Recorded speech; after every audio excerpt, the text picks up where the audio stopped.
မြန်မာစီးပွားရေးဘဏ်ခွဲတွေကငွေစက္ကူအဟောင်းစုပ်တွေကိုလဲလှယ်ပေးရမှာငွေပမာဏနဲ့အချိန်အကန့်အသတ်တွေကြောင့်ရန်ကုန်မြို့တချို့နေရာတွေမှာငွေစက္ကူအဟောင်းတွေကိုပဲပလတ်စတစ်အိတ်တွေထဲထည့်ပြီးဆက်လက်အသုံးပြုနေကြရပါတယ်။အဲ့ဒါဘိတ်သားကနေစားလို့ဟာတော့ငါမှတရားနာမရှိဘူးကွာ။တရားနိုင်နဲ့ရှိလို့ရှိလေလူလူမမြောက်ခွက်ဖြစ်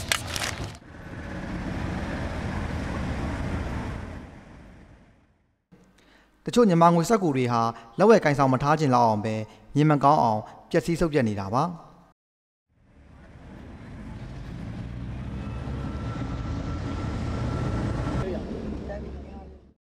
ငွေစက္ကူအဟောင်းဆုပ်တွေကြောင့်အသုံးပြုသူတွေကြားမှာစကားများမှုတွေနဲ့စိတ်နှောက်ယှက်ဖြစ်မှုတွေမကြာခဏကြုံတွေ့နေရပါတယ်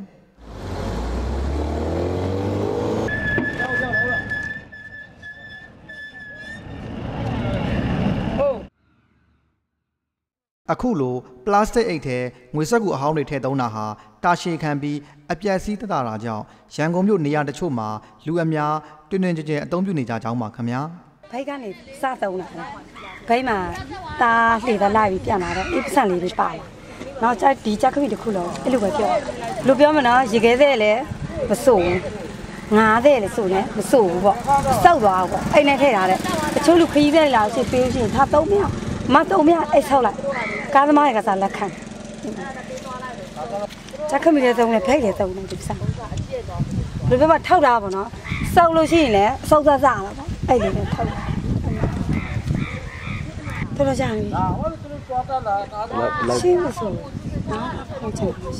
ဘယ်လိုငါလာဖောင်းဝင်ကြလောက်မရှိဘူးဒီစံတို့ဘယ်လိုအဲ့လိုနဲ့ထောက်